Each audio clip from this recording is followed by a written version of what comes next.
Secundaria tercer grado. Formación cívica y ética. ¿Quién soy y cómo he llegado a ser así? Las o los adolescentes analizarán el proceso de construcción de la identidad y reconocer sus distintas facetas. Bienvenidas y bienvenidos a una emisión más del programa Aprende en Casa. Es un placer estar con ustedes para brindarles materiales educativos que les permitirán fortalecer su aprendizaje en la asignatura de Formación Cívica y Ética de tercer grado de secundaria. En esta nueva forma de aprender podemos establecer una buena forma de comunicación, ¿no crees? Entonces, comenzamos. Abordaremos un tema muy importante: la construcción de la identidad en la adolescencia a partir de la relación con los otros, en los espacios de convivencia. La adolescencia es una etapa de desarrollo en las personas, rica en experiencias generadas por la convivencia en la familia, los amigos, la escuela y en los espacios donde participamos.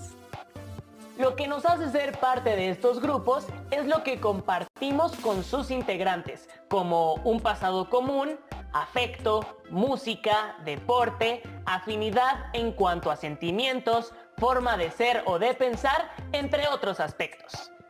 Al relacionarnos con otras personas, adquirimos referencias y modelos que repercuten en nuestras características y en la construcción de nuestra personalidad. Por ello, podemos decir que la identidad se construye en la relación con los demás, lo cual, además de ser una característica en la adolescencia, es algo que se mantiene a lo largo de la vida. Para entrar en materia, les pedimos que vean el siguiente video. Los seres humanos tenemos características que nos definen, nos distinguen de otros y en ocasiones nos unen. Con el paso del tiempo, las personas vamos cambiando y conformando aquello que nos hace únicos. ¿Te has preguntado alguna vez quién eres? ¿Qué te distingue de los demás?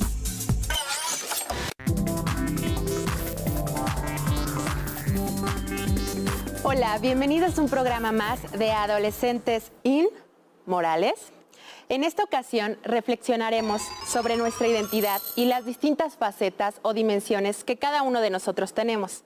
Y para ello nos acompañan la doctora Susan Pick, profesora de la Universidad Nacional Autónoma de México y presidenta del Instituto Mexicano de Familia y Población, INMIFAP, y el maestro Luis Adrián Aldrete Quiñones, vicepresidente del Instituto de la Familia, IFAC.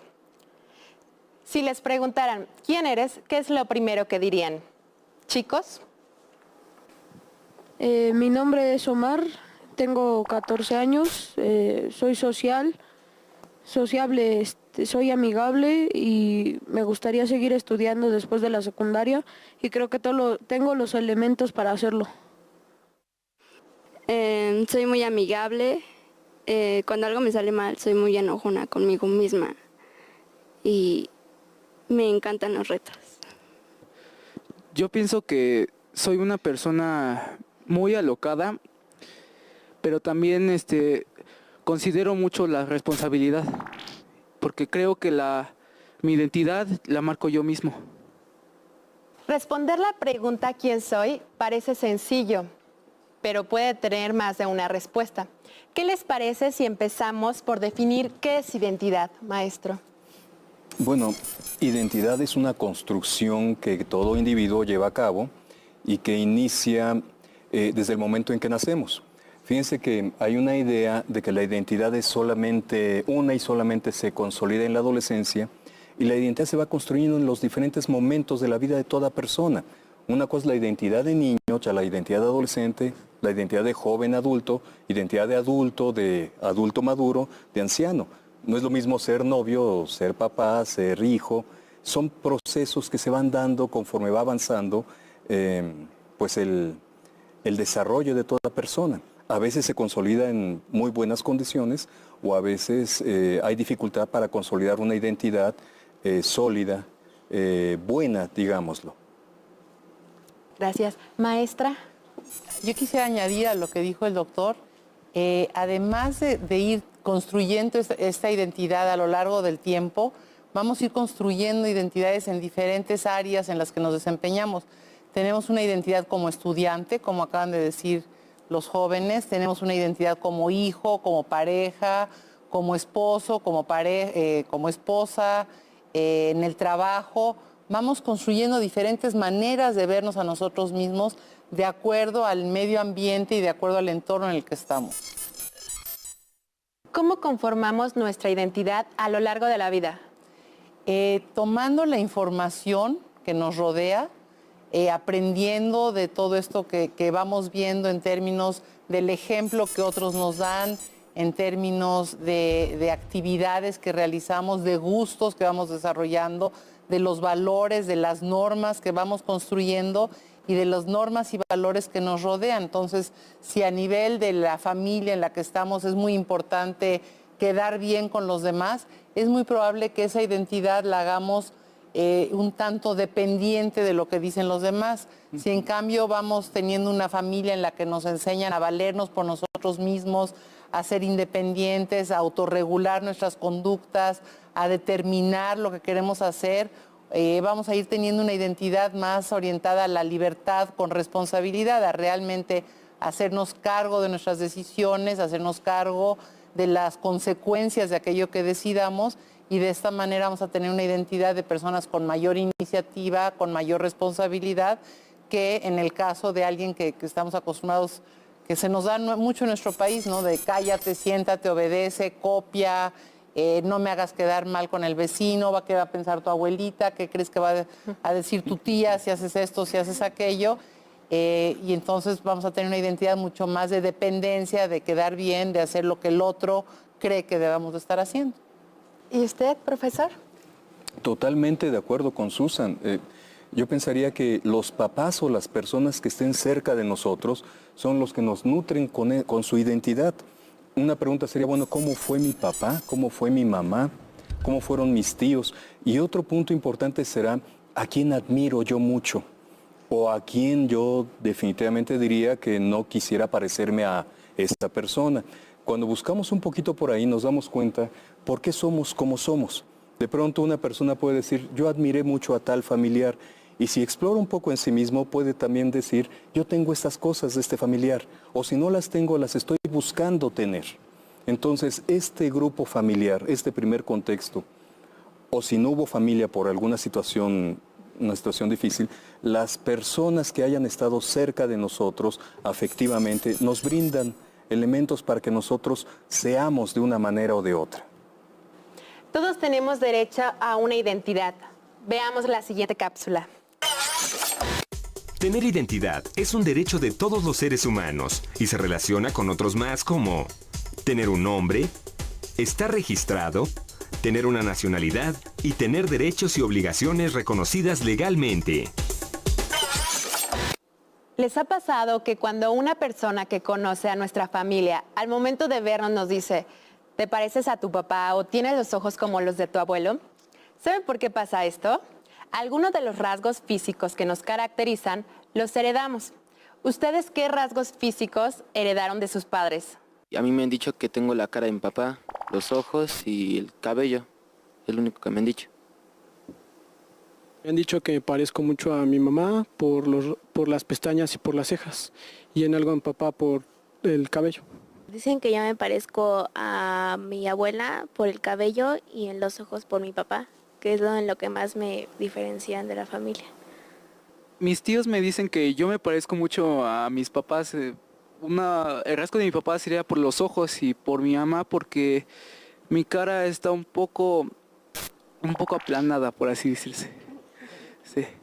Pero aún así dicen que tengo un gran parecido con mi abuelo en el aspecto del color de piel. Además de los rasgos que comentaron, también existen los rasgos culturales, como puede ser la forma de vestir o de comer, e incluso de pensar. ¿Quién ha sido la persona que más ha influido en su forma de ser y de pensar? ¿Y cómo se ha dado? Yo creo que en mi caso es mi hermano, porque desde que soy pequeña estoy con él. Las salidas, por ejemplo, a algún parque de diversiones o así, soy muy dada a estar con él. Entonces, la mayoría del tiempo que he pasado con él, he tomado muchos rasgos de lo que son su carácter, sus gustos y aficiones. quien ha influido en mi forma de ser es mi papá, ya que con él es con quien más tiempo paso. Para mí quien más ha influido en mi vida ha sido mi papá, porque él cambió varios aspectos de mi vida cuando no estaba en ella, hasta que volvió a llegar. En mi rasgo, las personas que han influido más es mi mamá, mi papá y mi abuelita. Mi mamá porque ella cuando tengo una duda sobre cualquier tema, pues me lo responde. Mi papá me ayuda en la forma de pensar y si tengo algún problema, ya sea en la escuela o en la casa, él me orienta. Mi abuelita me ayudó mucho en la toma de decisiones y no es en las decisiones que yo tomé, por ejemplo, como tomar una decisión certera y no irme a medio camino.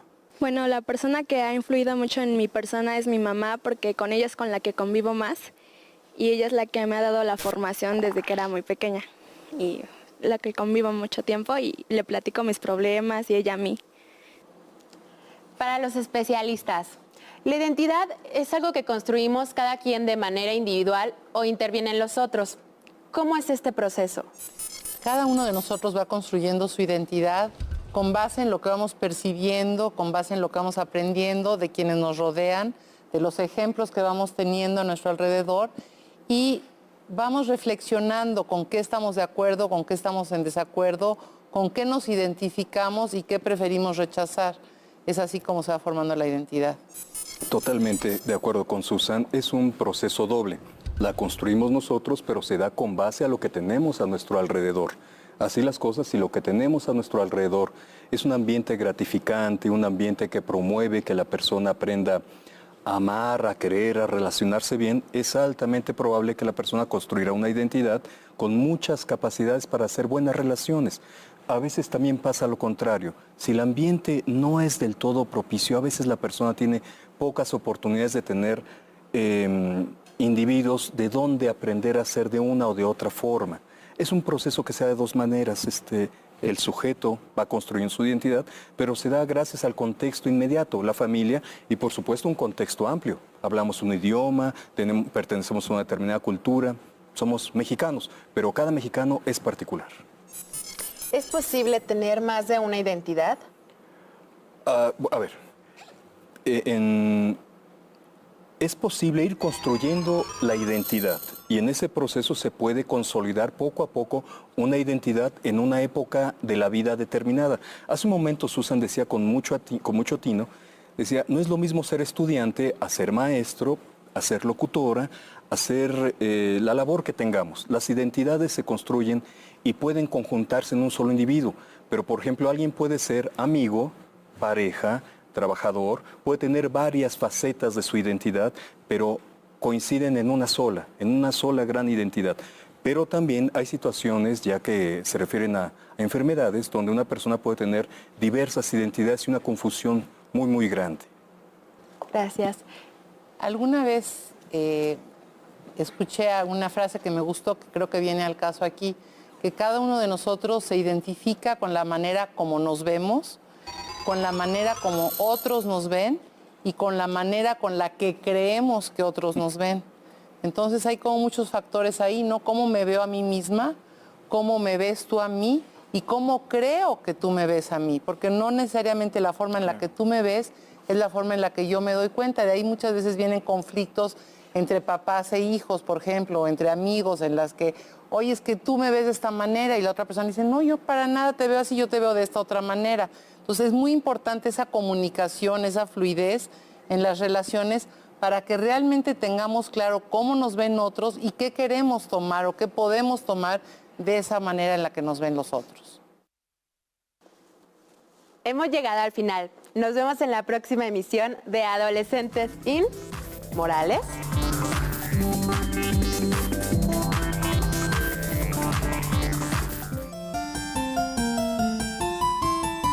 Yo soy una parte de todo aquello que he encontrado en mi camino.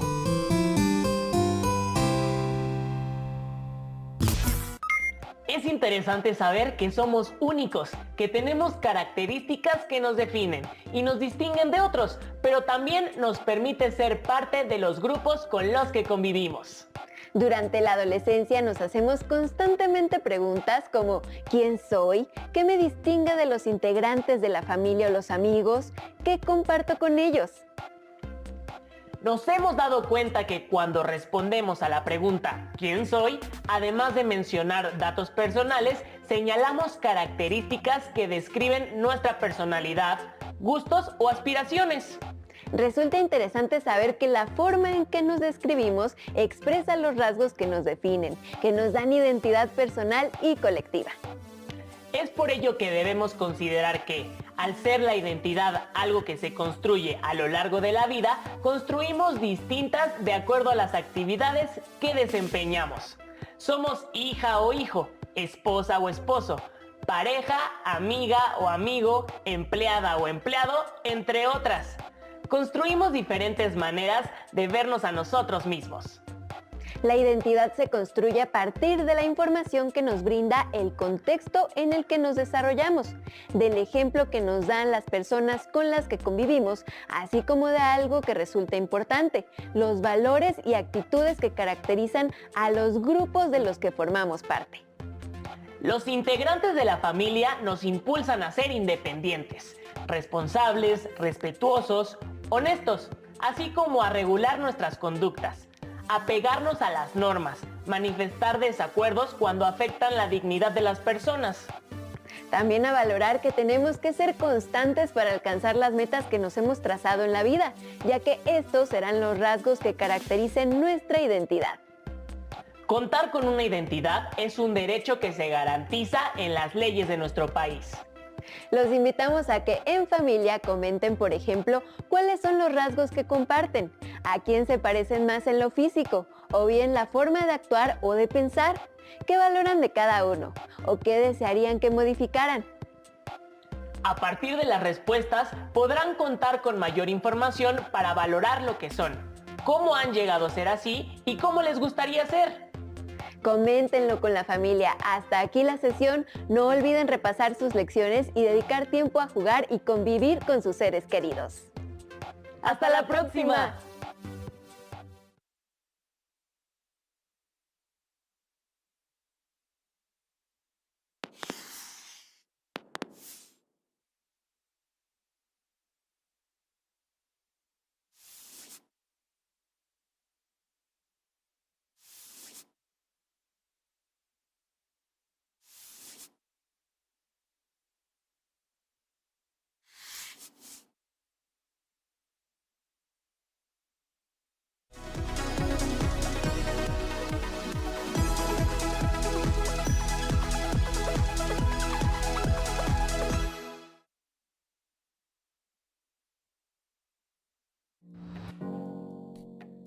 Acabamos de ver el programa ¿Quién soy y cómo he llegado a ser así? De la asignatura Formación Cívica y Ética. Ahora vamos a recordar juntos las preguntas para su carpeta de experiencias. ¿Cuáles son los rasgos que comparten con su familia?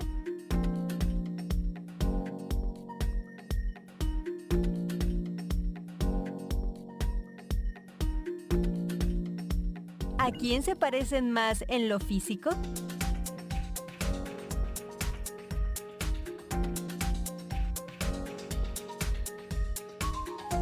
¿O bien, en la forma de actuar o de pensar?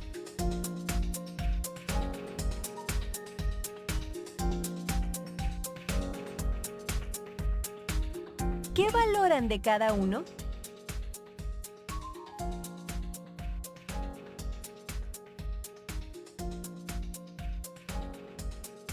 ¿O qué desearían que modificaran? A partir de las respuestas podrán contar con mayor información para valorar lo que son, cómo han llegado a ser así y cómo les gustaría ser. Coméntenlo con su familia y guarden sus notas en la carpeta de experiencias.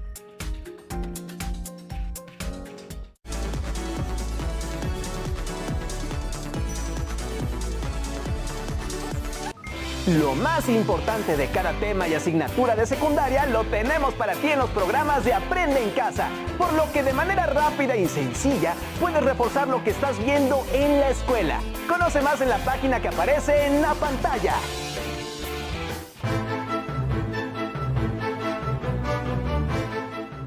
María Rosaura Zapata Cano. Excepcional maestra, pedagoga y pionera de la educación preescolar en México, nació en La Paz, Baja California, el 23 de noviembre de 1876. En su juventud, Rosaura Zapata viajó a la Ciudad de México para estudiar en la Escuela Normal para Profesoras de Instrucción Primaria. Obtuvo el título de profesora de educación primaria en 1899 y tiempo después realizó estudios de psicología y pedagogía en la Escuela Normal y de Altos Estudios. La educación en México era parte de los asombros del progreso. Convencida Rosaura Zapata de la importancia de la enseñanza preescolar, solicitó al subsecretario de Instrucción Pública, Justo Sierra, apoyo para un moderno proyecto de arte pedagógico. La respuesta fue inmejorable. Pudo ir a Europa para investigar los novedosos sistemas de enseñanza preescolar de Federico Froebel, creador del concepto Jardín de Infancia, y Enrique Pestalozzi, considerado el padre de la pedagogía moderna. Aquel viaje fue el origen de sus hallazgos. Regresó en 1904 y fundó las escuelas de párvulos, o sea, los primeros jardines de niños en México. Estableció que el juego, el baile, los cuentos y fábulas eran actividades que respondían a los intereses del pequeño educando. Creó una auténtica revolución. En 1910, otra revolución transformó a México. Rosaura Zapata, en esos años, impartió clases en la Escuela Normal y durante el gobierno de Venustiano Carranza, inauguró el primer jardín de niños en Veracruz. La educación en la primera infancia era una realidad. En 1928, nombrada Inspectora General de Jardines de Niños de la Secretaría de Educación Pública, estableció el Sistema Nacional de Educación Preescolar.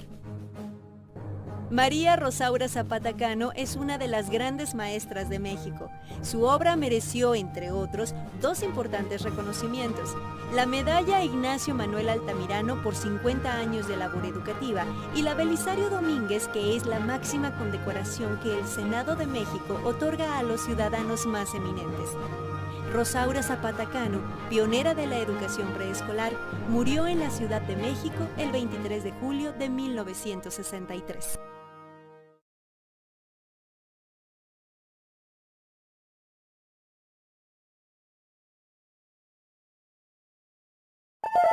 Cuando elegiste tu trabajo, ¿sabías que lo harías con lluvia o con sol? ¿Con frío o con calor? ¿Sabías si te gustaba mucho, poquito o nada? ¿Si era tu vocación o si lo elegiste por un tiempo? Cuando elegiste tu trabajo, ¿sabías que ibas a tener días buenos y otros mejores? Pero nunca imaginaste que ibas a tener que trabajar durante el coronavirus. Todos somos importantes. De esto salimos entre todos. Somos responsables. Es un mensaje de Construir TV. Todos los trabajos en un solo canal. ¿Sabes cómo se propaga el COVID-19?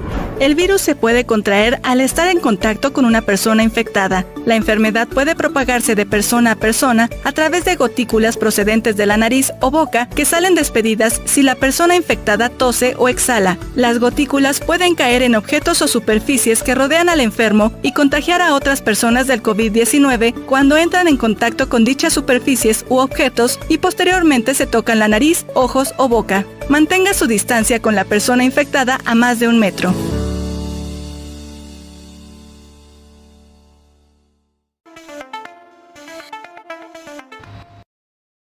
Clasificación A. Apto para todo público.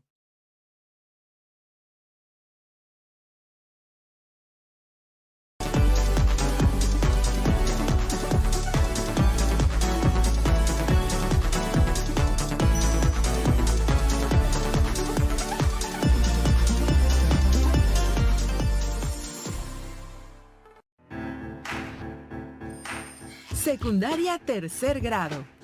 Artes. Danza. Danza contemporánea. Las y los adolescentes reconocerán elementos y características que les permitirán reconocer y crear una manifestación dancística contemporánea. ¿Qué tal, alumnas y alumnos de tercer grado de secundaria? Sean bienvenidas y bienvenidos a la programación de Aprende en Casa. Una propuesta diferente para que desde casa puedan acercarse a los contenidos de las asignaturas y áreas de tercer grado, los cuales les serán de mucha ayuda en su crecimiento personal, así como para cuando regresen a la escuela, una vez que superemos exitosamente esta situación de emergencia. Recuerden que ante esta crisis, lo recomendable es tener paciencia y sobre todo aplicar el trabajo colaborativo para que juntos logremos superar esta contingencia. Y para entrar en materia, hoy les vamos a proponer que revisemos un tema que nos interesa a todas y a todos: las manifestaciones dancísticas contemporáneas. Una danza contemporánea se define por la fuerte expresión de ideas e historias, con movimientos que reflejan una emoción. Además, utiliza sonidos, objetos y escenografía para acompañar los movimientos. A diferencia de las danzas clásicas o folclóricas, las danzas contemporáneas siempre buscan innovar con sus movimientos. Esto lo podrán ver en el siguiente video. Hoy te tenemos una sorpresa. Haremos una pequeña secuencia como se hace en la danza. No se trata de imitar los movimientos que ves en tu comunidad, la televisión o internet. Se trata de realizar algo nuevo para todos. Hola chicos, buenos días. Pasemos al salón, por favor.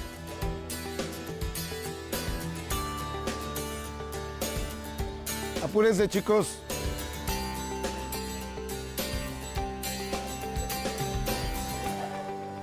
Haremos 2 equipos. Estarán conformados por hombres y mujeres. Seleccionarán un tema de su interés y vamos a trabajar. Rápido, chicos. Crear de manera colectiva una danza utilizando algunos elementos de esta, relacionado con el uso del tiempo y el espacio. Lo primero que haremos será elegir juntos el tema que nos interesa y que tenga relación con lo que vivimos como jóvenes. Ya sean temas relacionados con el amor, lo que nos preocupa como futuras generaciones o lo que nos afecta del mundo actual. ¿Cómo van, chicos? Bien. Cuiden que el tema que seleccionaron sea del interés para todos ustedes. Sí, eso es importante. Continúen a ver, observo lo que están haciendo. Con base en el tema seleccionado, realizarán una secuencia de 10 movimientos, considerando lo siguiente: el uso del espacio personal, sin desplazarnos, y el uso del espacio total, desplazándonos por todo el salón. En la elaboración de su secuencia, deberán usar todo el cuerpo y variar sus movimientos, usando las piernas, los brazos, el torso y la cabeza, así como combinaciones con la cabeza y las piernas simultáneamente, o las manos y la espalda. Muy bien. Ahora vamos a decidir si para lo que queremos decir necesitamos aplicar calidad en el movimiento.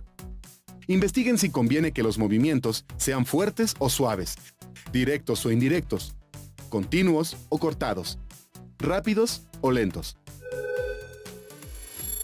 Traten de producir sonidos o música que acompañen sus 10 movimientos. Pueden pedir apoyo de alguien más. Los movimientos pueden realizarlos creando un pulso con velocidades diferentes.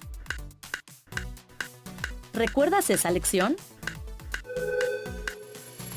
¿Ya terminaron? Ahora veremos el trabajo que realizaron.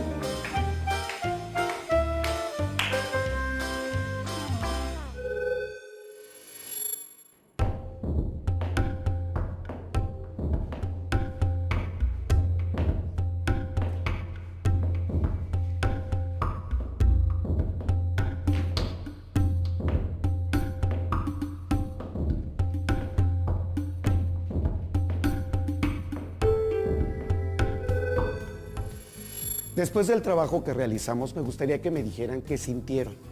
También me gustaría que compartieran qué aprendieron durante la secuencia realizada. Fue interesante explorar las posibilidades de movimiento del cuerpo. Que la danza nos permite expresar algún tema en particular. ¿Qué pasó mientras observaban el trabajo realizado de los otros equipos? Me gusta ver cómo cada equipo escogió un tema diferente y lo expresó con movimientos. Fue interesante ver cómo cada equipo integró los sonidos. Después de realizado el ejercicio, ¿qué sienten que les aporta la clase de danza? Me permite expresarme con libertad. Me ayuda a comunicar lo que pienso a través del movimiento. Las danzas son un medio para explorar nuestros movimientos y contar una historia sin decir una palabra. En el video hemos visto que es importante crear nuestros propios pasos y secuencias para expresar nuestras ideas y nuestras emociones. Los movimientos van a variar dependiendo de la idea que deseemos expresar. Así, podemos hacer movimientos suaves, fuertes, rápidos, lentos, cortados o fluidos. Pero también dependerán de la estructura narrativa, es decir, de lo que vamos a contar y cómo lo vamos a organizar para su desarrollo, tal como lo muestra este otro video.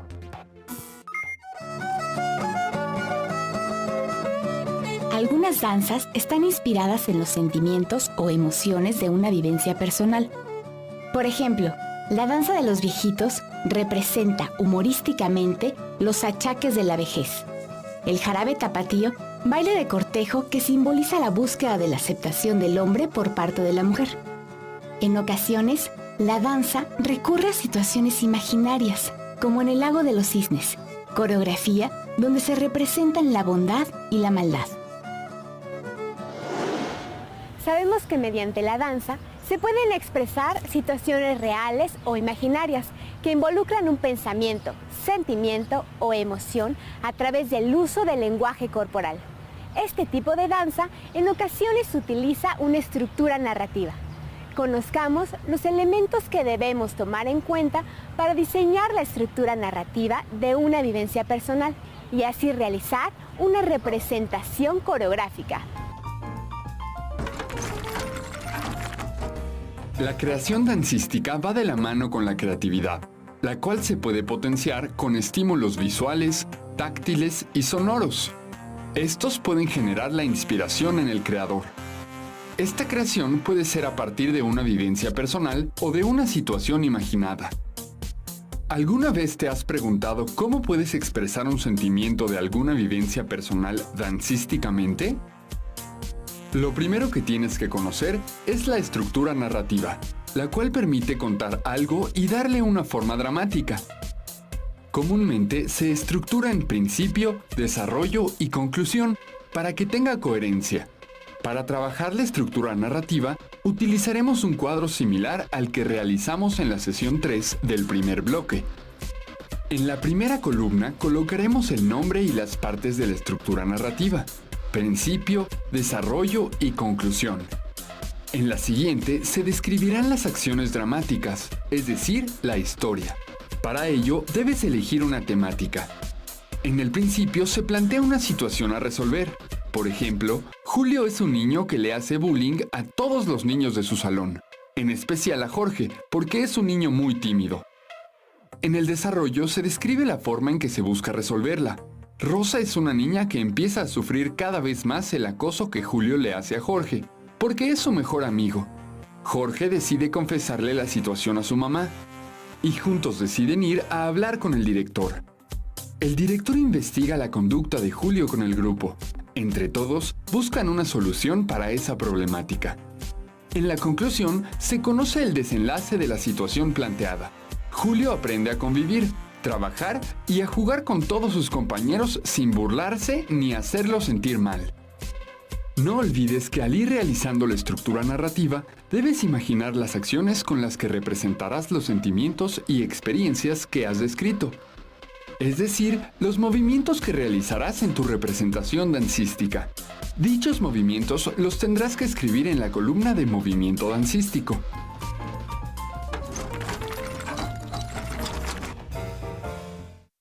La danza nos da la oportunidad de unir lo espiritual con lo corporal.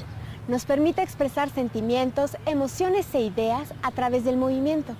Una creación dancística tendrá más claridad si al estructurarla profundizamos en los detalles por medio de la observación y descripción de las vivencias. Hagan equipos de 3 o 4 personas. Comenten entre ustedes la vivencia personal que les gustaría representar dancísticamente. Elijan alguna y escríbanla, siguiendo la estructura narrativa que ya conocemos. Una vez paseando por la calle, encontré un perrito quejándose. Estaba muy enfermo, por lo que decidí llevarlo al veterinario y luego a casa. A pesar de que el veterinario me había comentado que existían pocas posibilidades de que mejorara, hice todo lo que estaba en mis manos para que se recuperara. Lo atendí, le daba sus medicamentos, le daba de comer y fue así como poco a poco fue mejorando. Días después, el perrito amaneció en perfectas condiciones. Me dio mucho gusto porque empezaba a encariñarme con él. Finalmente, aunque a mi mamá no le gustaba la idea de tener un perrito porque el espacio en casa es muy pequeño, terminamos por adoptarlo y ahora ya es la mascota de toda la familia. Esta historia les gustó tanto a los alumnos que procedieron a escribirla en su cuadro. Principio. Secuencia 1. Camino por la calle. Secuencia 2. Vi al perro echado en la calle y camino hacia él. Descubro que está muy enfermo. Secuencia 3. Lo abrazo y lo levanto para llevarlo al veterinario y a casa. Desarrollo. Secuencia 1. Comienzo a atenderlo. Me entristece ver el estado de salud del perro. Secuencia 2. El perro comienza a dar signos de mejoría y me alegro. Secuencia 3. El perro se ha restablecido casi por completo. Compartimos varios momentos jugando. Conclusión. Secuencia 1. Le pedí permiso a mi mamá para que el perro se quede definitivamente en casa. Secuencia 2. Hago varios intentos para convencer a mi mamá de que me he encariñado con el perro. Secuencia 3. Mi mamá por fin accedió y adoptamos al perro para que sea la mascota de toda la familia y todos somos muy felices. Al final quedó muy bien. Ahora pensemos cómo vamos a representar cada secuencia con movimientos dancísticos.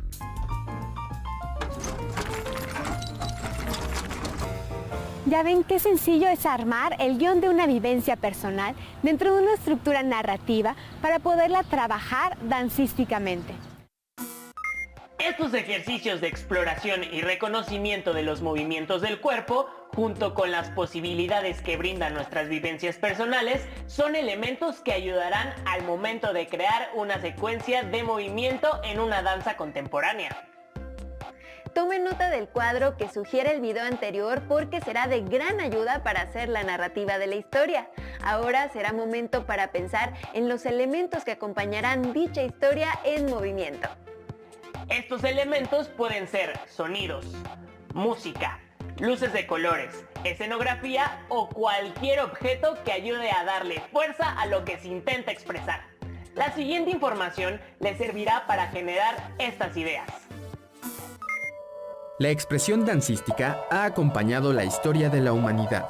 De esta manera, el arte y la danza han aprovechado los recursos que el mismo hombre ha creado y desarrollado. ¿Te has preguntado de qué manera la tecnología impacta en el arte?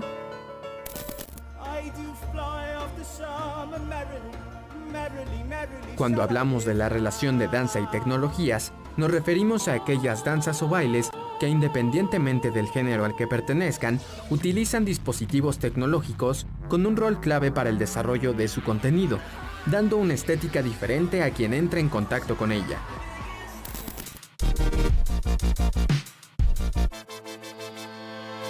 La danza para mí es un territorio en donde se construye pensamiento y que al trabajar con el cuerpo, que es nuestro medio, fundamentalmente en el trabajo con la tecnología, se configuran otros cuerpos y otras posibilidades. También me interesa hacer cruces y diálogos con otras disciplinas, como son tecnólogos, ingenieros, gente del terreno de la ciencia.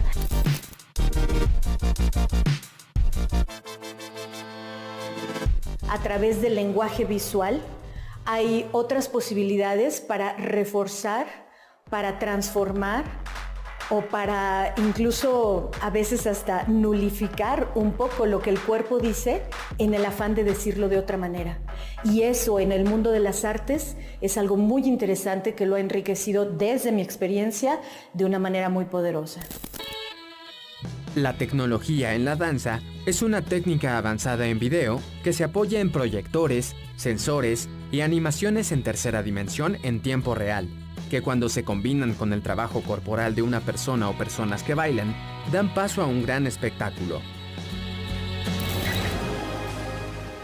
Esta relación se desarrolla a partir de los años 70, cuando la edición en video y audio crecieron considerablemente, dando paso a la videodanza. Y fue en los años 90 que el uso de la computadora se incorpora a esta visión de danza y tecnología. El video en la danza se puede convertir en un gran aliado. Puede estar dialogando, contraponiendo, enfrentando, apoyando lo que tú quieres decir con tu cuerpo. Y en ese sentido generar propuestas artísticas que mezclaran el video y la danza de una manera pues como de amalgama.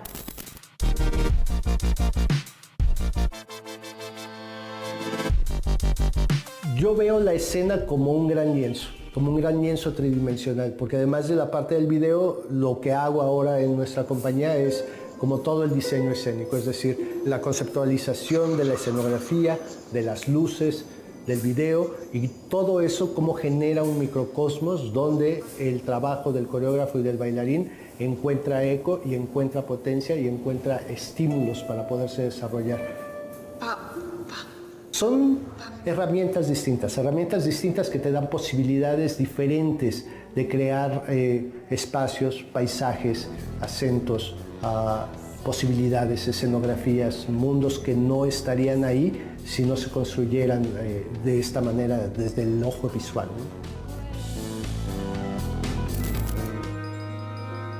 La relación entre la danza y la tecnología ha dado paso a nuevas formas artísticas, transforman las capacidades del movimiento corporal y el tiempo y el espacio se alteran, creando una atmósfera que combina lo orgánico y lo material. La ventaja de las tecnologías es que apoyan a cualquier disciplina artística y favorecen la relación con el teatro, la música y las artes visuales, es decir, el trabajo interdisciplinario. Busca en internet videos de danza y tecnología. Te va a sorprender el uso que se le da a este en el quehacer artístico. Ahora comiencen a pensar qué historia les gustaría contar mediante la danza contemporánea. Recuerden que pueden ayudarse del cuadro que presentamos en el segundo video. Para su historia en movimiento, creen un principio, el desarrollo y la conclusión o desenlace. Y para cada una, inventen una secuencia de movimientos que lo represente de acuerdo con su objetivo. Improvisen los movimientos y busquen algunos objetos, sonidos, música o luces para acompañar la presentación de su historia. Practiquen sus movimientos y elijan una tarde para presentarla a su familia. No olviden todos los elementos de la escenografía para acompañarla. Lo pueden compartir con su grupo cuando regresen a clases. Hasta aquí hemos llegado con esta lección. Nos vemos en la próxima emisión de Aprende en Casa. ¡Hasta pronto!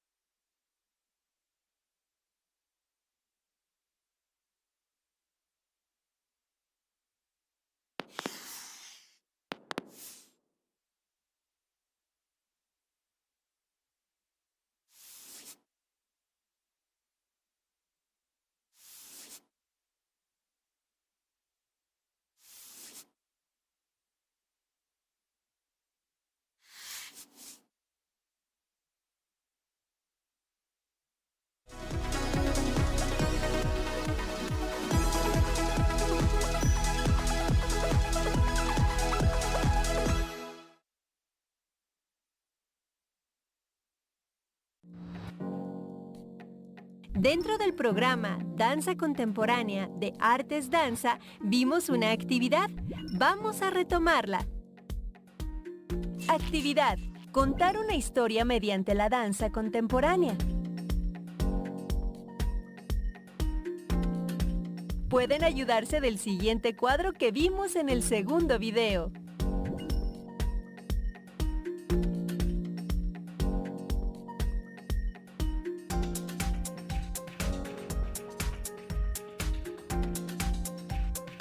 Crear un principio, un desarrollo y una conclusión o desenlace.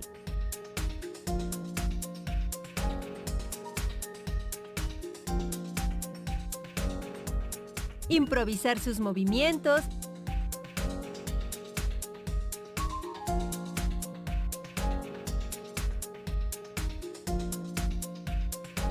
Y buscar algunos objetos, sonidos, música o luces para acompañar la presentación de su historia. Practicar sus movimientos y presentar la historia a su familia. Una vez realizada la actividad, anoten sus impresiones en la carpeta de experiencias.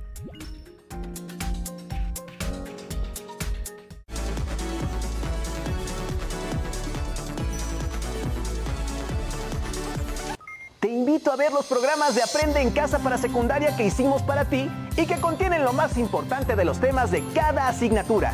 Puedes conocerlos todos en la página que aparece en pantalla.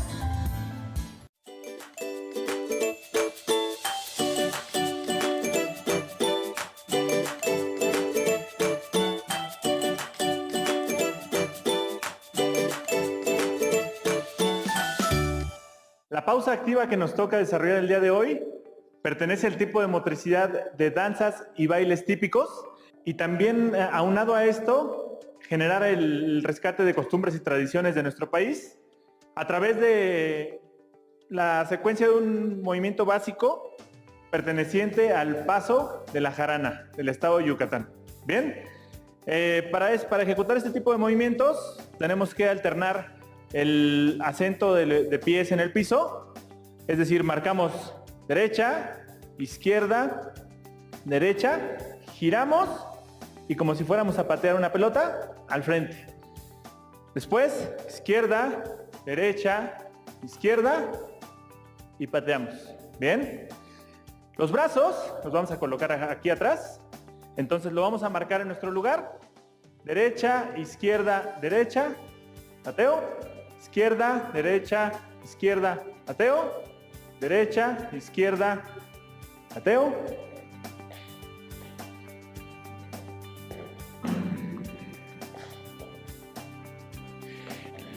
Podemos ir también aprovechando las direcciones, trabajando un poquito la lateralidad. Entonces iríamos girando de primer momento hacia la derecha, derecha, derecha, hasta retomar el punto frontal de esta manera.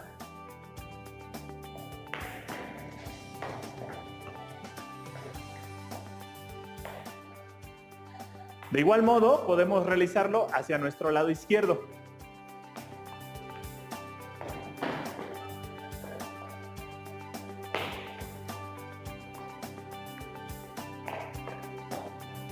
Muy bien. Esta pausa activa, como les comenté en un inicio, es perteneciente al paso básico de la jarana del estado de Yucatán. Gracias.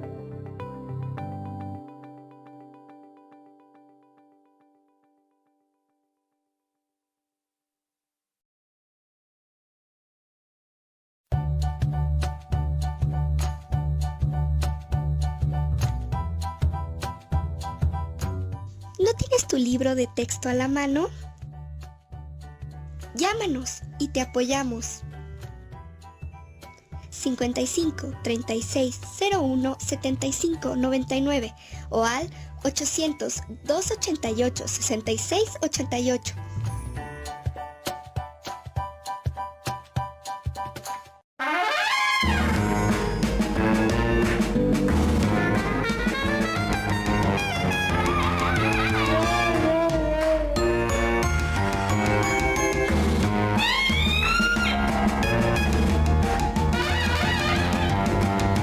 Hoy presentamos 1, 2, 3, mueve los pies. es.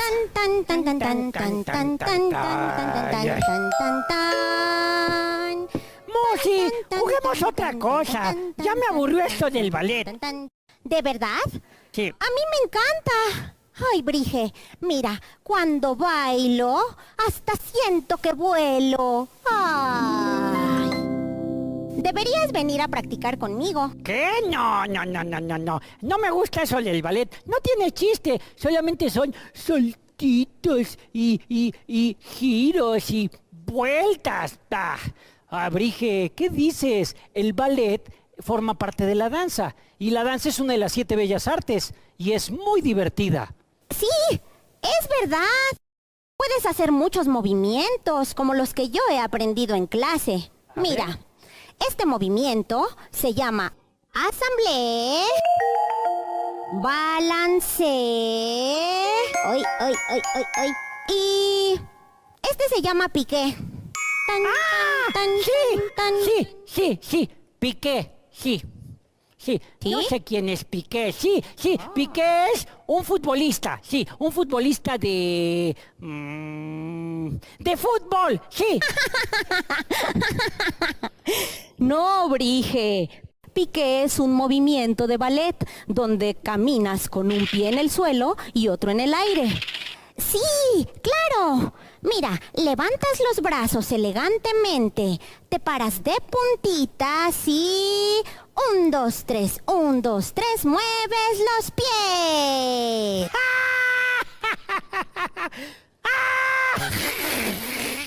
¡Ay! 1, 2, 3, pues yo prefiero 1, 2, 3, 1, 2, 3, muevo la espada. Pues mira qué bien, Brige. Precisamente la esgrima está basada en los movimientos del ballet. ¡Oh! ¿En serio? Sí, es verdad lo que dice Santiago. Por ejemplo, las posiciones de ballet más tarde se convirtieron en el ataque de esgrima. ¡Fua! ¡Oh! ¡Wow! ¿Cómo le hiciste, Musi? ¡Oh! El ballet es mi nueva cosa favorita en la vida. Sí, y te voy a enseñar un paso de esgrima de ballet. Un movimiento impresionante. Mira, fíjate bien, ¿eh? Sí, fíjate bien. Pero ten mucho cuidado, Brige. No te vayas a... ¡Wow! ¡Caer! ¡Ay! ¿Estás bien, Brige? A ver. Sí estoy bien. Aunque aún no me salen los movimientos de ballet, sí me salen las caídas de ballet. ¡Ay, Brige! ¡Ay! ¡Sí me salen! ¡Anda, Brige! ¡Sal de ahí! ¡Vamos! Musi, ¿estás segura de que este traje es el que usan los espadachines de esgrima? Sí, claro. Estoy segura. Entonces ahorita salgo, ¿eh? ¡Y ya! ¿Eh? ¡La espada! ¡Estás muy chistoso! Sí, está muy chistosa la espada. Yo pensé que te reías de mi traje de espadachín.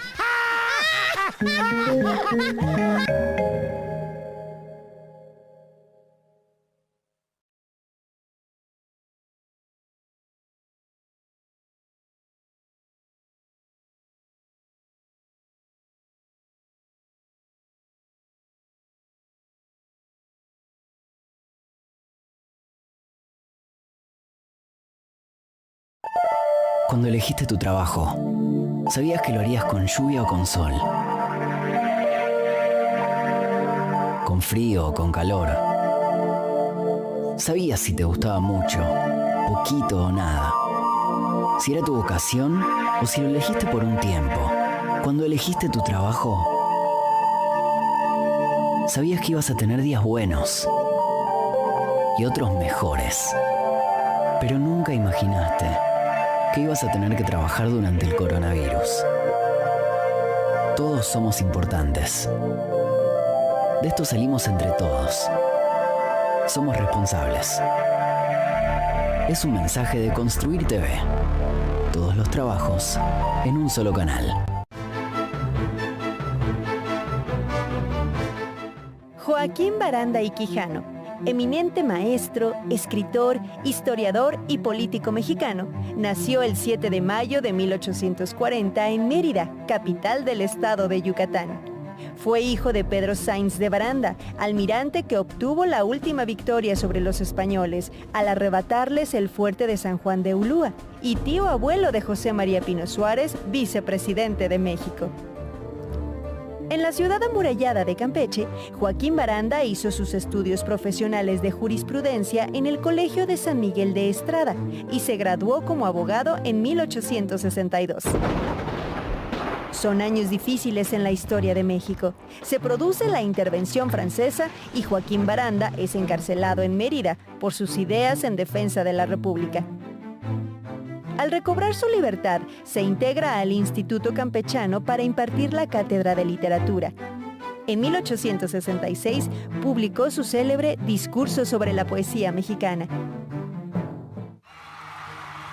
Derrotados los franceses y restaurada la República, Joaquín Baranda inició una larga carrera política. En Campeche es nombrado juez, diputado federal y gobernador del estado. En su mandato expidió la ley sobre instrucción primaria obligatoria. En el ámbito federal, México requería nuevas formas educativas. En septiembre de 1882, el presidente Manuel González lo designó ministro de Justicia e Instrucción Pública. Tuvo entonces el encargo de modernizar la educación nacional. Era necesario construir una nación con una fuerte cultura mexicana y aportaciones de todo el mundo. Lo acompañaron en el proyecto destacados intelectuales como Enrique Rebsamen, Ignacio Manuel Altamirano, Ezequiel A. Chávez y Justo Sierra. Porfirio Díaz mantuvo en el cargo a Joaquín Baranda, que aceleró una reorganización profunda de la educación pública. Inauguró la Escuela Normal para Profesores de Instrucción Primaria, promovió la educación primaria gratuita, laica y obligatoria, y realizó 2 congresos nacionales para permitir la unificación de los sistemas educativos en todo el país y para analizar los problemas de la enseñanza normal, la Escuela Nacional Preparatoria y las escuelas profesionales en las carreras de Ingeniería, Derecho, Medicina y Bellas Artes. Joaquín Baranda y Quijano fue miembro de número en la Academia Mexicana de la Lengua y está considerado uno de los grandes maestros de México. Incansable promotor de políticas públicas en beneficio de la educación, murió el 21 de mayo de 1909 en la Ciudad de México. Sus restos reposan en la Rotonda de las Personas Ilustres.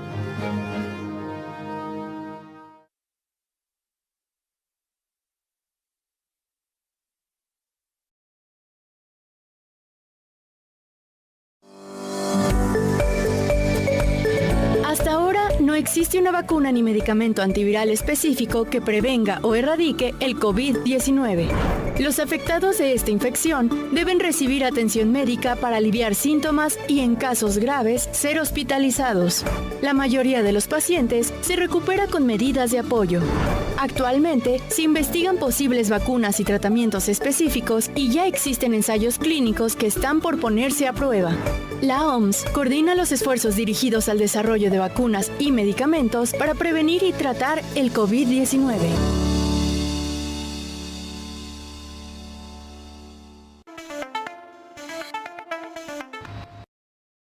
Clasificación A. Apto para todo público.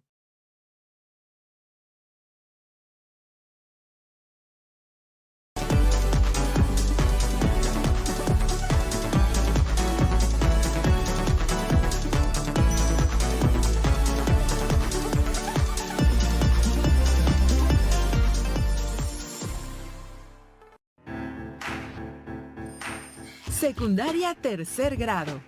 Español. Escribo mi historia. Que los alumnos conozcan recursos literarios que pueden emplear para generar emociones en el lector de su autobiografía y que identifiquen el uso de sinónimos y pronombres como recursos para evitar las repeticiones innecesarias en su texto.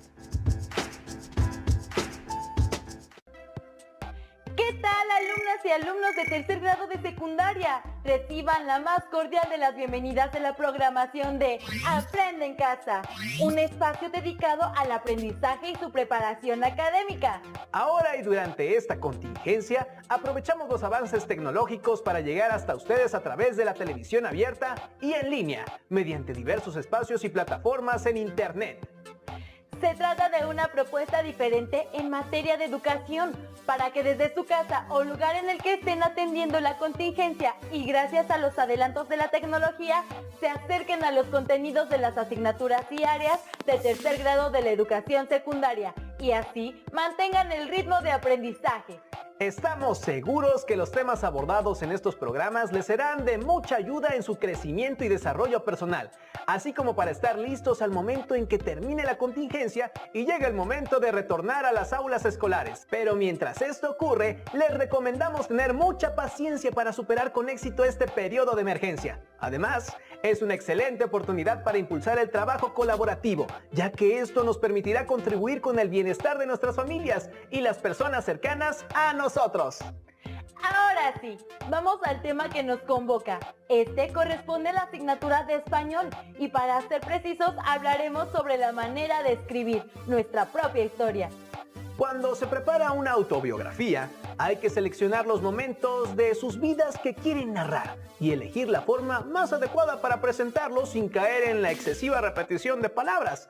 También requieren de ciertas herramientas para que capturen la atención del lector objetivo, entre ellas la sustitución léxica y pronominal, lo que quiere decir, para fines de esta sesión, el uso adecuado de sinónimos y pronombres. Reflexionen lo siguiente. ¿Qué emociones experimentan cuando cuentan un pasaje importante de sus vidas? ¿Cómo pueden transmitir esas emociones al lector? ¿Qué pueden hacer para que sus autobiografías sean atractivas? Son algunas de las preguntas que deben plantearse y responder antes de iniciar la elaboración de una autobiografía. En el siguiente video denominado Recursos para escribir mi historia, encontrarán elementos a considerar para el momento de escribir este trabajo. Y mientras lo miran, les recomendamos pensar cómo pueden narrar su propia historia. Hola, ¿cómo están? En este programa continuaremos con un recorrido por las autobiografías. Nuevamente nos acompañan Magda, Alberto, Fernando, Amparo y el profesor Lepe. Chicos, hoy ustedes van a escribir un fragmento de su autobiografía asesorados por el profesor Lepe. ¿Cómo ven? ¿Están listos? Sí.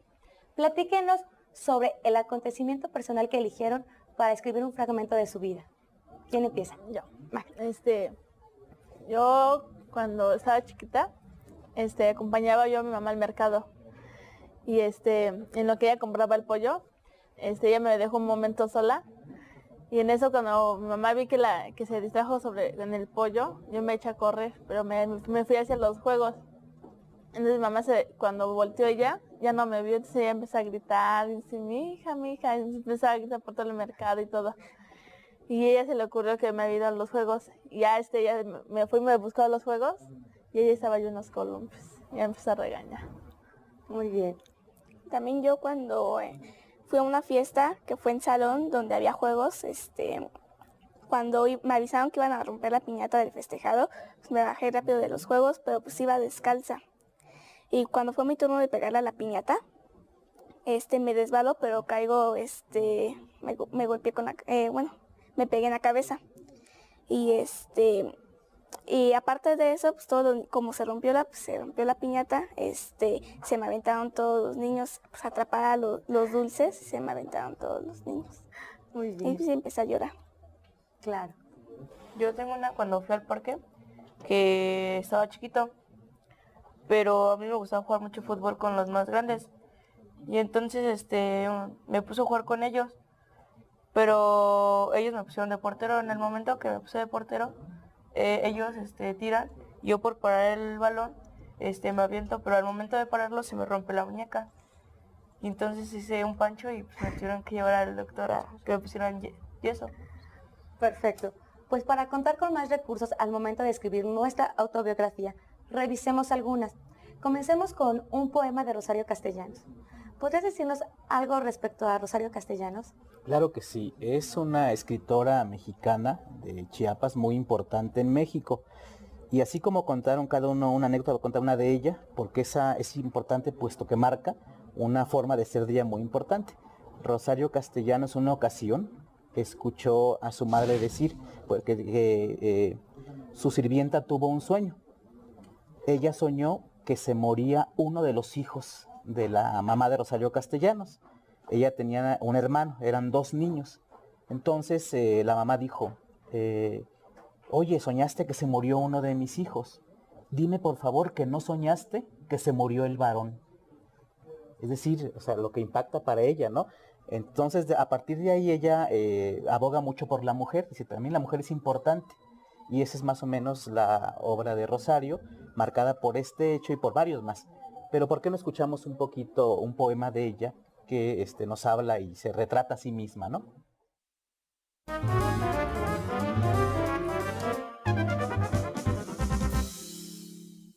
Autorretrato. Así pues, luzco mi trofeo y repito, yo soy una señora. Gorda o flaca según las posiciones de los astros y los ciclos glandulares y otros fenómenos que no comprendo. Rubia si elijo una peluca rubia, o morena según la alternativa. En realidad mi pelo encanece. Soy más o menos fea. Eso depende mucho de la mano que aplique el maquillaje. Sufro más bien por hábito, por herencia, por no diferenciarme más de mis congéneres que por causas concretas. Sería feliz si yo supiera cómo. Es decir, si me hubieran enseñado los gestos, los parlamentos, las decoraciones. En cambio me enseñaron a llorar. Pero el llanto es en mí un mecanismo descompuesto, y no lloro en la cámara mortuoria, ni en la ocasión sublime, ni frente a la catástrofe. Lloro cuando se quema el arroz, o cuando pierdo el último recibo del impuesto predial. ¿Cómo podemos analizar el texto que acabamos de escuchar?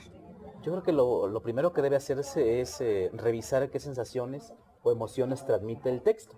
Pero pues parece que preguntar a los chicos a ver qué sintieron o recuerdan o sensación o emoción cuando leyeron el texto de Rosario Castellanos. Pues a mí me dio nostalgia de cuando dice que se le quema el arroz y lloran, o que llora por cosas insignificantes. Claro. ¿Y a ti?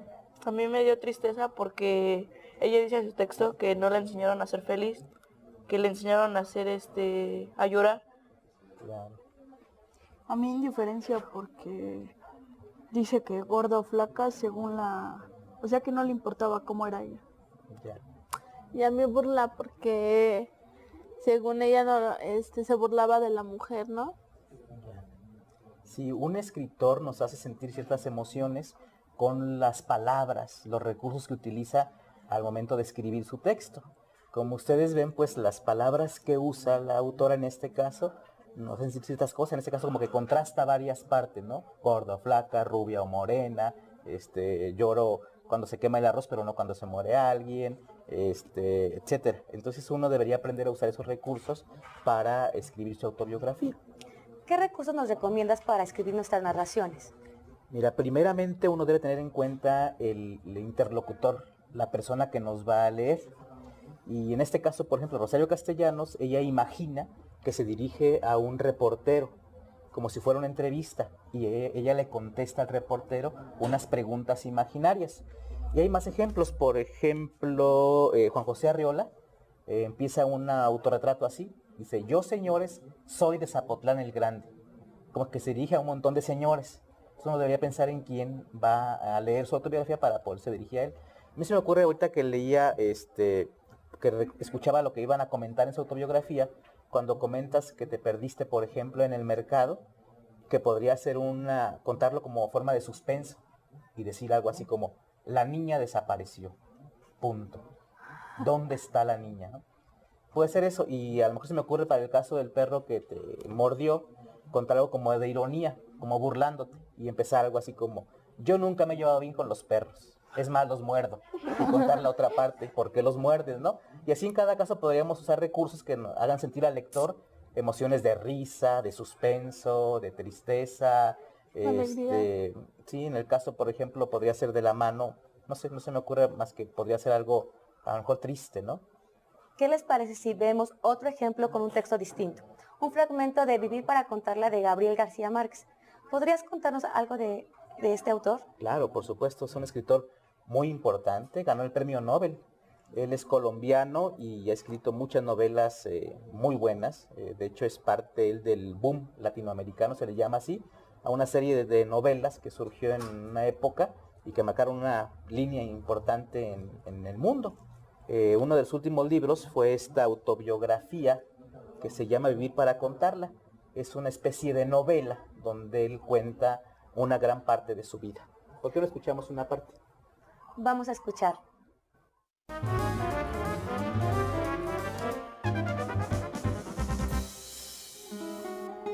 Vivir para contarla. Lo había visto por primera vez a mis 5 o 6 años. Una mañana en que me colé en el traspatio de su casa con otros compañeros de escuela para robar los mangos enormes de sus árboles. De pronto se abrió la puerta del excusado de tablas construido en un rincón del patio y salió él amarrándose los calzones de lienzo. Lo vi como una aparición del otro mundo, con un camisón blanco de hospital, pálido y óseo, y aquellos ojos amarillos como de perro del infierno que me miraron para siempre. Se fijó en los mangos que yo acababa de arrancar del árbol y me tendió la mano. «¡Dámelos!», me ordenó, y agregó mirándome de cuerpo entero con un gran menosprecio. «¡Raterito de patio!». Tiré los mangos a sus pies y escapé despavorido. Profesor, ¿qué nos puedes decir del fragmento que acabamos de escuchar? Igual propondría que primero analicemos lo que nos hace sentir el texto y pues aquí tenemos a la opinión más valiosa, ¿no? ¿Qué piensan del texto? ¿Qué sintieron? ¿Qué emoción les dio? Pues yo sentí algo chistoso, ¿no? Porque expresa en algún pedazo del fragmento algo chistoso, ¿no? Que cuando sale según en calzones y todo eso. Ya. A mí me dio como que humillación, o sea, humillación de decir raterito del patio. ¿Sentiste que había humillación? Humillación en el texto, al decir eso. No, pues yo sentí suspenso cuando según apareció el perro con los ojos amarillos que parecía diablo. Okay. A mí me dio un poco de miedo cuando dice la frase que él lo vio como una aparición del otro mundo, ¿no? Eso les iba a preguntar, ¿qué frase les recordaba o les causaba la sensación? Y efectivamente, cuando el autor compara al señor dueño de los mangos con dice como un fantasma de otro mundo, eso nos trata de hacer sentir el autor como miedo, porque dice, bueno, lo compara con un fantasma y no lo es. La forma en que el autor usa el diminutivo, no quiere decir ratero, dice raterito, pero de patio, ¿no? Es como una humillación, tú no eres nadie, eres un raterito pero de un patio. Muy bien, pues esos son los como recursos que utiliza el autor. Ahora sí, ya que identificamos los recursos, pueden escribir sus textos.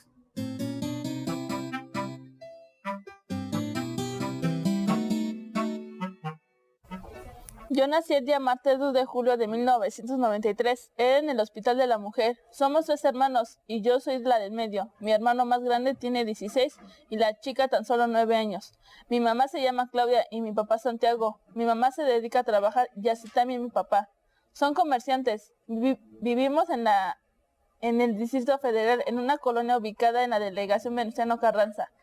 Empecé a caminar al año y mis primeras palabras fueron mamá y papá. Y mi hermano mayor me cuidaba, y no con mucho cuidado, pues salía a jugar mientras mis papás trabajaban. ¿Alguna recomendación, profesor? Bueno, yo creo que, para empezar, todos los que escriban un texto deben tener en cuenta que hay que hacer varios intentos para que nos salga mucho mejor. Es decir, no hay que conformarnos con lo primero que vamos a escribir. Y entonces hay que darle vueltas, muchas vueltas, acomodos, reacomodos al texto que hemos escrito. A mí se me ocurre que para tu texto, Magda, una cosa que podría servir es que nos alteraras el tiempo de la narración. Si en lugar de contar desde que naciste, contar al revés, desde una época más reciente de tu vida o más grande, e ir hacia atrás, como si fuese una cámara contando al revés. De hecho, García Márquez, esta autobiografía la comienza contando una cosa que le pasó de adulto, cuando acompañó a su madre a vender la casa. Y empieza a recordar hacia atrás todo lo que le pasó. Yo creo que eso podría servirte para darle otro giro a tu autobiografía y que la gente que te lea se emocione y le encuentre como pues más suspenso a la historia que estás contando.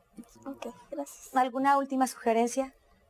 Ante todo, creo que el texto hay que probarlo. Uno va a escribir una versión, luego la transformas, la das a leer y preguntas a la gente qué les parece, qué opinan. Es hasta que la gente vaya sintiendo que es una autobiografía original, que no parta así como de lo de siempre, que siempre se cuente, sino algo que cause una sensación diferente, ¿no? Muchas gracias, profesor. Nada. Hemos conocido cómo usar varios recursos literarios para provocar en las personas que leen diferentes emociones. Ojalá que este programa les resulte de utilidad. Hasta pronto. Luego de ver este material, seguramente ya tienen algunas ideas a considerar para sus escritos. Ahora solo falta que las pongan a prueba. Recuerden que el proceso de escribir implica redactar varios borradores, probar diversas estrategias, modificar y corregir hasta sentirse satisfecho con sus creaciones y el texto quede listo para publicarse. Pero antes de darlo por terminado, es importante hacer una revisión para detectar posibles repeticiones innecesarias, pues eso generaría confusión y dificultades en la lectura. Para corregirlo se recomienda emplear sinónimos o pronombres, entre otros recursos. Pero mejor veamos este otro video que expone cómo podemos evitar las repeticiones al redactar un texto. Cuando un texto tiene un sentido lógico y desarrolla una idea definida, es coherente. Muchas veces cometemos el error de repetir las mismas palabras dentro de un texto. Los recursos cohesivos son las estrategias que usamos para evitar la repetición. El primer recurso es reemplazar las palabras repetidas por sinónimos, es decir, una palabra o frase que signifique lo mismo. Veamos el siguiente ejemplo. Los alumnos deben entregar un trabajo. Este trabajo requiere escribir un texto. El texto es sobre la vida de Manuel Belgrano. Aquí podemos reemplazar la palabra trabajo por tarea, que es un sinónimo. Otro recurso es hacer una elipsis, quitar la palabra repetida, ya que el lector podrá deducir fácilmente de qué se trata. No es necesario repetir la palabra texto, ya que la oración se entiende de igual manera. Los alumnos deben entregar un trabajo. Esta tarea requiere escribir un texto sobre la vida de Manuel Belgrano.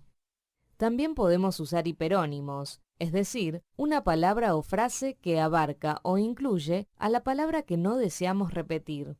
Es un concepto más general. Por ejemplo, el elefante es muy grande, el elefante es herbívoro, el elefante habita en África. Podemos reemplazar la palabra elefante por animal o mamífero. El elefante es muy grande. Este animal es herbívoro. Es un mamífero que habita en África. Y por último, podemos usar los pronombres que reemplacen a los sustantivos repetidos. Los hermanos González están ahorrando dinero. Ellos quieren comprar una entrada para un recital. Ahora ya conocen algunas sugerencias para escribir una autobiografía y saben que un aspecto muy importante es considerar al lector, por lo que deben preguntarse quién quieren que los lea. ¿Cómo podrían publicar sus trabajos? Pero primero, contacten con aquellas emociones y sensaciones que les genera sus historias de vida y elijan los recursos que les ayuden a transmitirlas de la mejor manera. Y como saben, es importante revisar sus textos e identificar si pueden sustituir palabras para evitar repetirlas. ¿Se acuerdan qué recursos pueden emplear para evitar repeticiones? ¿Qué tipo de pronombres recuerdan? ¿Podrían dar ejemplos de sustitución léxica? Y por último, tengan en mente que la escritura de un texto requiere de un proceso largo de borrar y reescribir. ¿Qué proceso seguirían para escribir sus autobiografías? Les invito a que escriban un primer borrador, breve o extenso, de un fragmento de sus autobiografías, aplicando las estrategias que vieron en este programa y que puedan guardar en sus carpetas de experiencias. También anoten todas las respuestas a las preguntas que les hicimos. Comenten el borrador y sus respuestas con sus familias para que posteriormente puedan mostrar sus trabajos a sus docentes e incluso a sus compañeras y compañeros del salón de clase y así recibir opiniones para enriquecer el escrito final. Por esta ocasión hemos llegado al final, pero pronto tendremos una nueva cita en Aprende en Casa, donde podrán avanzar en el aprendizaje y asimilación de los temas que componen el plan de estudios del grado en el que se encuentran. Esta aventura se ha terminado momentáneamente, pero pronto estaremos de regreso. ¡Hasta pronto! Les invito a que escriban un primer borrador, breve o extenso, de un fragmento de sus autobiografías, aplicando las estrategias que vieron en este programa.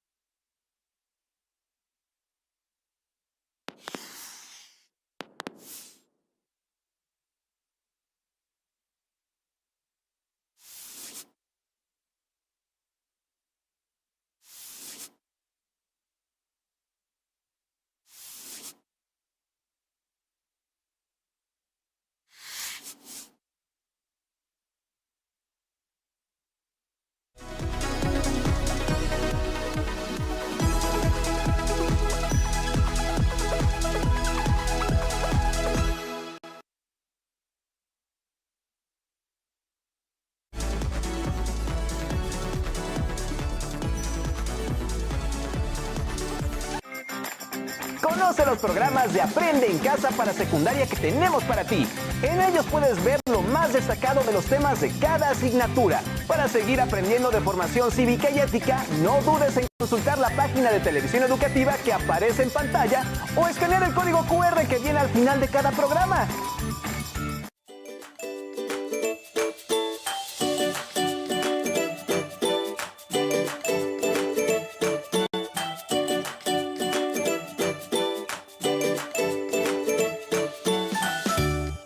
Hola, ¿qué tal, maestro? Bienvenido a este tutorial sobre las pausas activas. En esta ocasión te voy a hablar un poquito de la técnica básica que se ocupa en los bailes y danzas tradicionales de México. Vamos a empezar con un tema muy importante que es el zapateado de tres. Esto empieza y se vincula principalmente con el área de español. Vamos a utilizar una palabra esdrújula, la cual se acentúa en la tercera sílaba. Entonces vamos a utilizar la palabra México. Primero vamos a empezar con sonidos de palmadas que se utilizan en sonidos corporales. Y la secuencia sería así. Repito la palabra México con palmadas. Le estoy dando el acento principalmente en la sílaba que se acentúa.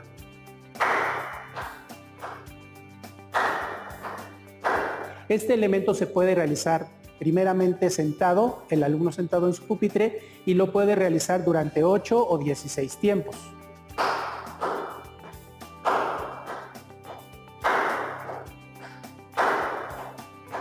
Ya que el alumno haya dominado ese movimiento con las palmas, ahora vamos a realizarlo de forma de pie. El alumno se coloca a un lado de su banca y va a realizarlo con los pies. Es importante explicarle al alumno que tiene que realizarlo con toda la planta del pie, empezando con pie derecho. Y muy importante, nosotros como docentes tenemos que explicarle al niño que somos espejo. Si yo levanto esta mano, para el alumno va a ser mano derecha, y si levanto esta mano sería mano izquierda. Voy a empezar entonces con apoyos, planta completa del pie derecho. Es muy importante que el alumno entienda el sonido y el acento de la palabra México. Puedo repetirlo con la boca y con los pies. México, México, México. Es bien importante que el alumno sienta el movimiento. Ya que lo dominó, ahora podemos empezar a trabajar las direcciones. Podemos hacer flanco derecho y realizamos exactamente el mismo movimiento.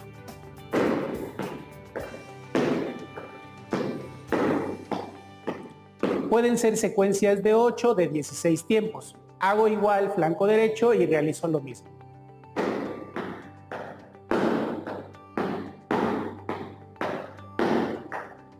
Flanco derecho.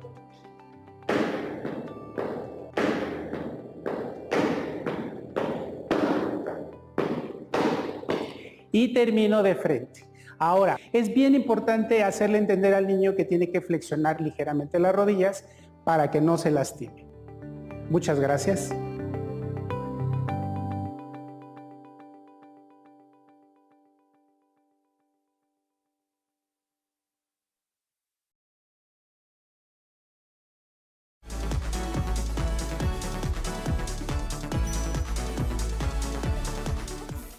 ¿Qué les pareció lo que aprendieron hoy? Hay que reforzarlo buscando información en algún libro que tengan a la mano. Lo importante es que una vez que se aprende algo hay que reforzarlo. Y eso se puede hacer de muchas formas. Por ejemplo, leyendo o platicando con sus familiares sobre lo que se aprendió. También enriqueciendo su carpeta de experiencias, que será la base de su evaluación cuando regresen a la escuela. Sobre lo que hoy aprendieron, también sería muy útil reflexionar sobre lo siguiente. ¿Qué tanto sabían de lo que hoy se vio en la clase? ¿Por qué es importante conocerlo? ¿Cómo podrían profundizar en lo que se vio en clase y compartir su investigación? ¿Qué dudas les despertó lo visto en clase? Y además de preguntarse, no olviden continuar con sus hábitos de higiene en su casa para evitar el contagio y propagación del COVID-19. Recuerden, lavarse las manos frecuentemente durante 20 segundos, estornudar o toser cubriéndose con la parte interna del brazo, conservar siempre la sana distancia. Continúen con nosotros en Aprende en Casa.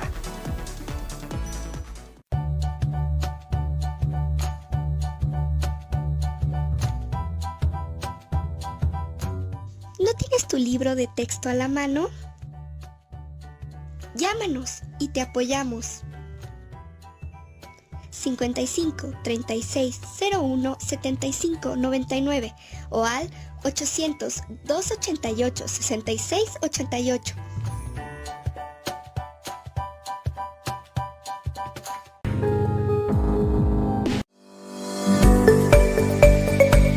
¿Qué probabilidades existen de infectarse de COVID-19? Esto dependerá del lugar donde usted viva o de los lugares que haya visitado recientemente.